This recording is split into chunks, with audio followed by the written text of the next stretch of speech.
We got some FOD action today. I had to come over here to use the vise because I don't have a vise. So what I got going on is I got coilover kits for the rear of the Mustang.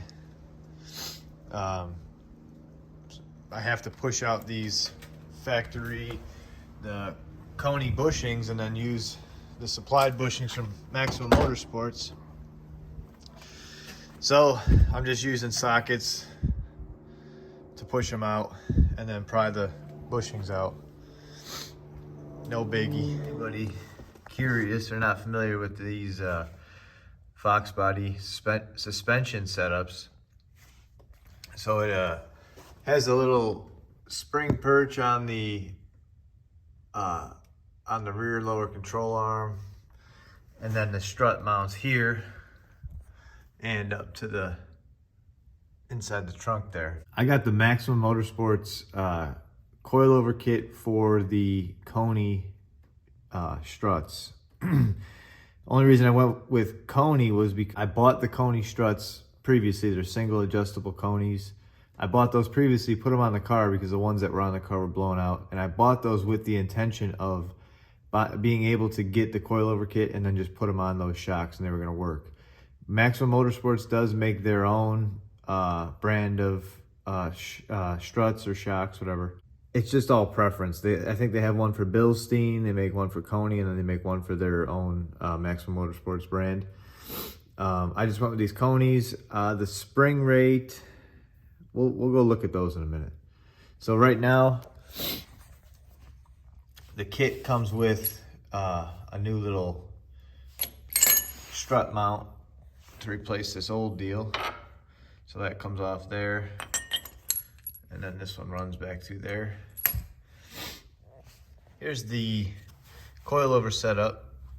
These are Coney single adjustable, blah blah blah.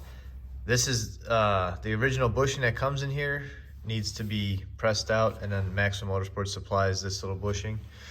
Comes with this sleeve. This is their adjustable sleeve, so this collar spins on here to lower or raise it, and then you slide your spring over the top, and then up top they got this little, I can't remember what they call this little cup bushing thing, and then this little retainer with your bump stop. As far as all this stuff goes, if you want to do coilovers on your Foxbody, on the rear end or front end, whatever you're doing, Maximum Motorsports is basically top dog if you want to set your car up for grip. As far as drag racing stuff, you know, I'm sure the Maximum Motorsports stuff works for that too, but they're more focused on streetability, grip driving, stuff like that. If you go on their website, they have tons of information on everything: brakes, steering, suspension, all of it. So if you go on there, there's charts that show you what spring rates to choose for what your application is, and then what spring rate to choose front versus rear, because if you go whatever you go in the rear, you're supposed to go up another 175 or 125 in the front, whatever it is. It all explains it on the website. So I don't exactly remember what spring rates I got. I think these might be 150 in the rear, and then the fronts, I think I did like 300 or something. So this thing might be a little bit stiff, but that's the way I like it, or that's the way I want it. This is all based on what I think I wanted, because previously this car started with, I don't have these. It had some lowering springs in the rear and blown out struts. So it was mushy as hell in the rear, which was probably good for grip with straight line stuff. But anyway, I had 175 pound springs in the front with that AJE K member. That was too soft for what I wanted to do. Then I upgraded those to like 225s, maybe 250s or something, and it seemed fine, no issues with it. The only reason I upgraded in the front to something even stiffer was because, based off of Maximum Motorsports website, it says that you know, the front should be, I think it's 175 pounds stiffer, or I think it says the front should be 175 pounds more than the rear. It's either 125 or 175. The lowest spring you could put in the rear is like a 175 or something like that. So automatically I had to jump up to at least like a 300 range or something like that. So that's the only reason I did that.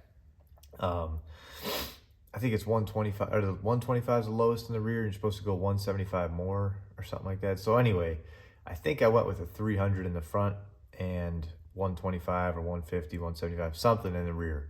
I took them out of the box already. The box was labeled and I looked at it, verified as what I wanted. I just don't remember. So I'm gonna put these in real quick. I'll get the other side done. I wish I could put it on wheels and set it down and adjust it and do all that today, but I can't. I'm just gonna have to set the adjustment to about the middle. And then once I get all the wheels and stuff on it, I'll lower it down. I'll see if I wanna raise it, lower it, whatever. Let's get to it. All right, here's the finished product.